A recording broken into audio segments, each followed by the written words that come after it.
Hi guys, welcome back to my YouTube channel. ഞാനിന്ന് പറയാൻ പോകുന്നത് ഷിർഡി സായിബാബയുടെ കഥയാണ്. ഒരു സാധാരണ ഗ്രാമത്തെ കോടിക്കണക്കിന് ആളുകളുടെ പുണ്യഭൂമിയാക്കി മാറ്റിയ അദ്ഭുത മനുഷ്യൻ, അതാണ് ഷിർഡി സായിബാബ. ഇന്ന് ലോകത്തിലെ തന്നെ ഏറ്റവും വലിയ തീർത്ഥാടന കേന്ദ്രങ്ങളിൽ ഒന്നായ മഹാരാഷ്ട്രയിലെ ഷിർഡി ക്ഷേത്രത്തിൻ്റെ ചരിത്രം വെറും ഒരു കഥയല്ല, അദ്ഭുതങ്ങൾ നിറഞ്ഞ ഒരു യഥാർത്ഥ സത്യമാണ്.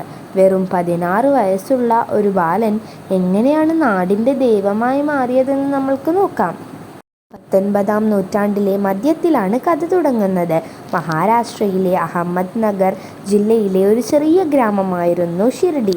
ഒരു ദിവസം അവിടെയുള്ള വലിയൊരു വേപ്പുമരത്തിൻ ചുവട്ടിൽ ധ്യാനത്തിലിരിക്കുന്ന 16 വയസ്സുകാരനെയായിരുന്നു ഒരു ബാലൻ ഗ്രാമവാസികൾ കണ്ടത്. കഠിനമായ വെയിലും മഴയും വകവെക്കാതെ ദിവസങ്ങളോളം അവൻ അവിടെ തന്നെ ആയിരുന്നു. ആ ഗ്രാമത്തിലെ ആളുകൾ അത്ഭുതമായി തോന്നി. അവർ ചോദിച്ചു, "ആരാണ് നീ?" എന്നാൽ അവൻ മറുപടിയൊന്നും നൽകിയില്ല. പിന്നീട് ആ വേപ്പുമരത്തിൻ്റെ ചുവട്ടിൽ കുഴിച്ചു നോക്കിയ ഗ്രാമവാസികൾ ഞെട്ടിപ്പോയി. അവിടെ ഭൂമിക്കടിയിൽ പ്രകാശിക്കുന്ന 4 വിളക്കുകളും ഒരു വലിയ തുരങ്കവും ഉണ്ടായിരുന്നു.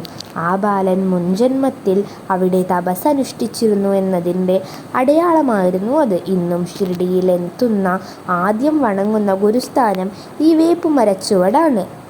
കുറച്ചുകാലം അപ്രത്യക്ഷനായ ശേഷം 1858-ൽ ബാബ വീണ്ടും ഷിർഡിയിൽ തിരിച്ചെത്തി.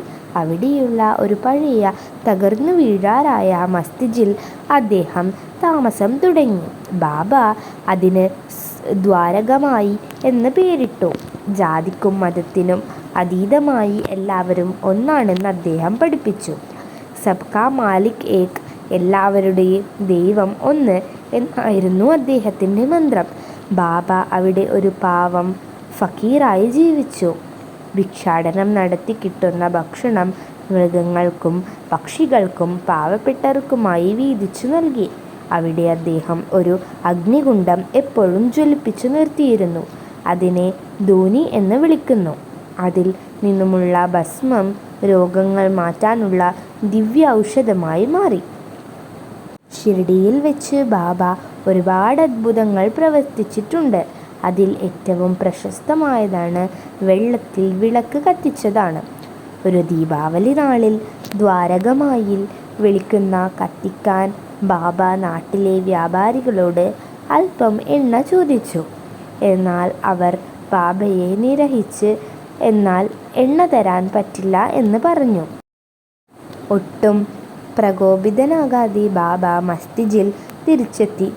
ചിറാത്തുകളിൽ വെള്ളമൊഴിച്ച് വിളക്കുകൾ കത്തിച്ചു.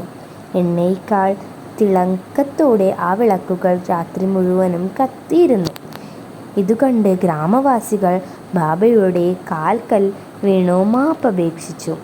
1918 ഒക്ടോബർ 15 വിജയദശമി നാളിൽ ബാബ തൻ്റെ ഭൗതിക ശരീരം വെടിഞ്ഞ് മഹാസമാധിയെടുത്തു.